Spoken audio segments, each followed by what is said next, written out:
My first experience with labor and delivery was a very difficult time for me. My son was born on February 27th, 2007. He was so precious to me, still is.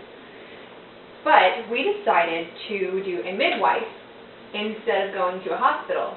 It was our first child, so we didn't really know what to expect. We had several friends tell us that they did midwives and that it was great. So we decided to try it. So when we went up to the midwife birthing center, we found it in a kind of a smaller area, an older, smaller area. So when we first went up to it, it actually looked like an old colonial house, which was pretty cool size. Come to find out, it was probably not the greatest decision that we had ever done in our lives, but that comes later. They were very sweet. They were really nice. They were very informal, informative. So they told us everything that we needed to expect. They kept watch on me.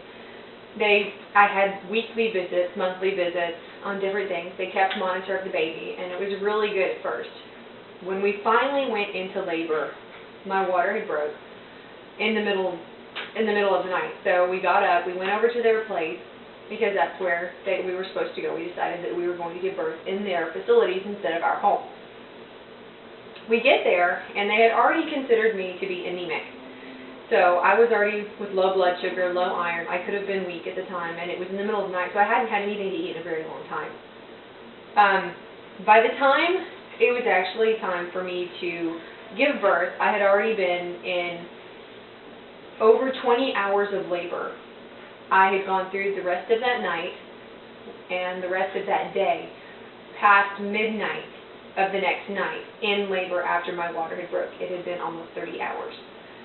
By the time it was ready for me to push, I was exhausted. I was out of breath. I was out of energy. I couldn't do anything else, and they were expecting me to push a baby out. So I tried as hard as I could, and they were encouraging me. My husband was there, my mother was there. It was a great time, except for the pain and the tiredness that I was feeling. After I had had him, it was a lot of pain because he had turned, and he was actually upside down, or turned the wrong way. So it was a little bit more painful than normal, and not being on any anesthetic or any type of pain medicine, it was pretty bad. So after I had given birth to him, I lost a lot of blood, more than what should have been, and I passed out. I was sitting there. They were going to give me food. The baby was healthy. He was strong. He was crying. He was great. Although it took him a little bit longer to get out than it should have been, he was healthy. I could not have asked for anything better than this little boy that was in my arms. It was so precious.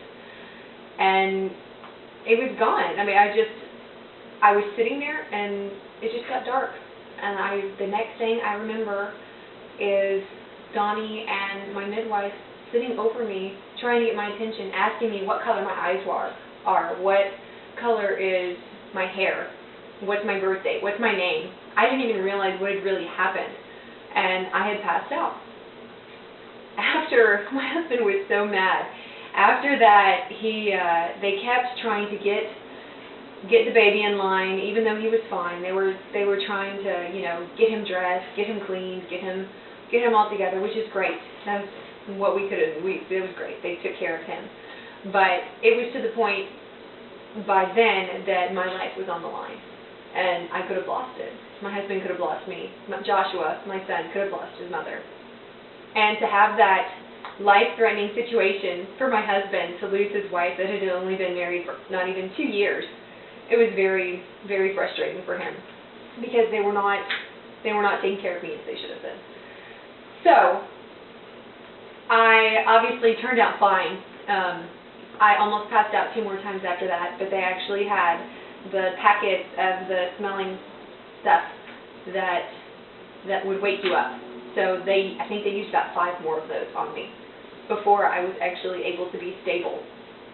And what really got my husband angry was after I had already passed out, they pulled out an IV of just the regular sugar water IV after the whole fact of all of this happening. Them knowing that I was anemic, low blood sugar, not able to eat anything for hours upon hours at a time. They pulled out an IV after it was possibly already too late, which ended up not being. But needless to say, my husband was very upset at that point. So we left, and I was still incredibly weak. It took me 3 days to recover until I could actually stand up and take a shower. My mother made me a steak dinner with green beans, and I remember that was the best steak I had ever had in my entire life. And I wanted potatoes, but she said I couldn't have them. So she gave me green beans instead, which is just as good.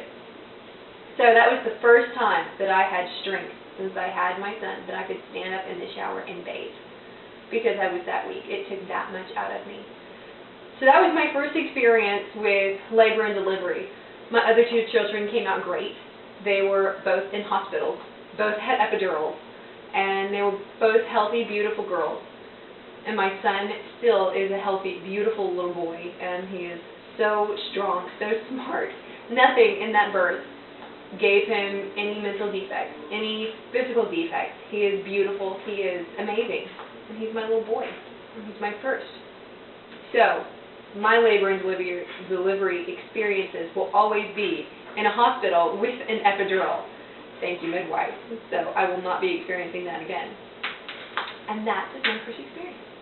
So that was fun.